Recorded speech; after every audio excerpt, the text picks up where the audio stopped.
Section 1. You will hear a young student, Andrew, ringing an employment agency inquiring about their services. First, you have some time to look at questions 1 to 7.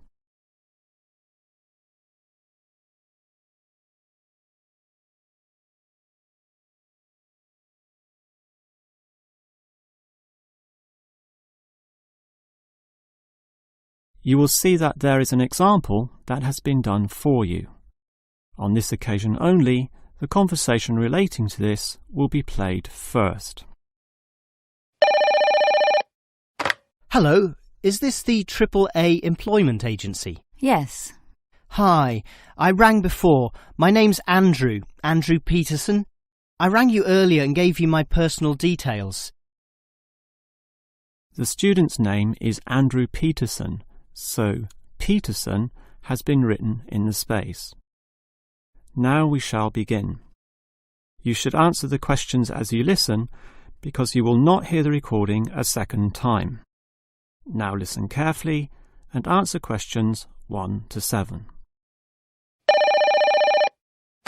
Hello, is this the AAA employment agency? Yes. Hi, I rang before. My name's Andrew Peterson. I rang you earlier and gave you my personal details. If you remember, I'm that student looking for work during the summer holidays. Oh, sure. Actually, I have your file right here. But we still need to add some further information. Yeah, that's what they told me, and that's why I'm ringing. What do you need to know? Well, we have to know your main level of education. It's a degree, I suppose. Yes, but I'm still doing it in engineering. It's quite interesting. Some of my friends are studying computing, though, so I'm interested in that also. Well, I'll just write in your main degree subject, engineering. We usually have a demand in computing, though. Have you worked with computers before?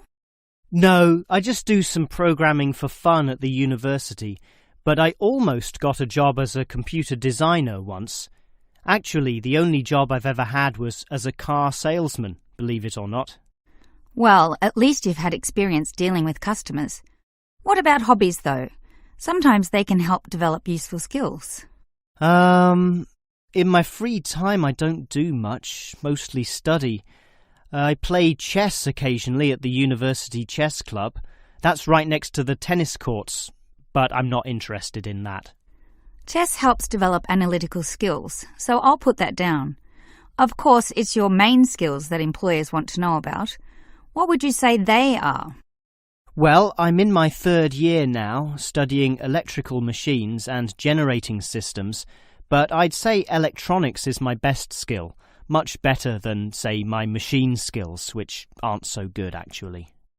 Okay, machine skills are in demand, but so too are electronic ones, so we might be able to find you a part-time job in that field. But what sort of money do you expect to get? Oh, anything, really. I'd want the standard payment, let's say. What's normal? 1,000 a month? 1,500? I'll just put $1,200, okay? That's fine by me. When can you start? Say, within 2 days? Easily. Actually, less. In fact, just give me a ring and I'll be able to start immediately. Although I admit it'll take me a few days to get used to getting up early in the morning. Okay, that's just about it. Unless you'd like to add anything else which may help with your application? Not really. I ride a motorbike, but that's unimportant. I'm friendly, but every applicant claims that, right? I can speak another language. Ah, that might be useful, depending on the language. Is it Chinese? A Chinese speaker would go down well. Spanish, I'm afraid. You see, I grew up with some friends who came from South America. Okay, I'll write that down, but I don't think it will help that much, sorry to say. Before you hear the rest of the conversation, you have some time to look at questions 8 to 10.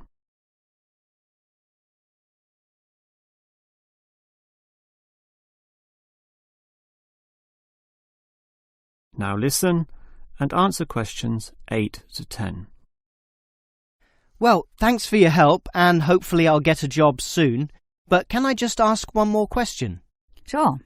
What basically are employers looking for when they interview someone? Oh, many things. Being hardworking, diligent, and focused on your job is good, but surprisingly, it often means you can't see the bigger picture or provide suggestions which help the company move forward.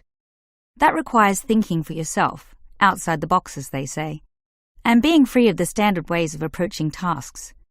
Employers certainly value that. I guess experience must help, though. It depends. If it involved a routine job, one which didn't exercise your mind, it might not mean that much at all. But since companies are basically composed of people, it is important to be able to get along with others. There's no point in hiring someone whom the other employees don't like, right?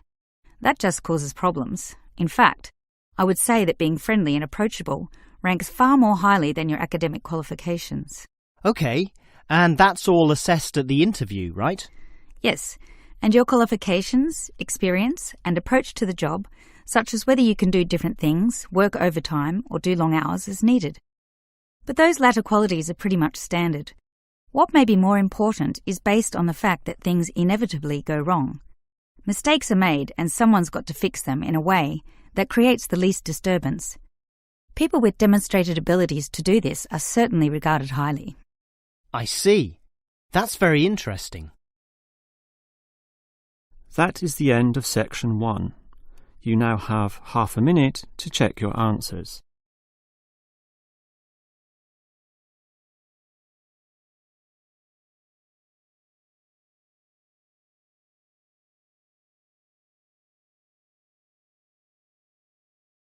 Now turn to section 2.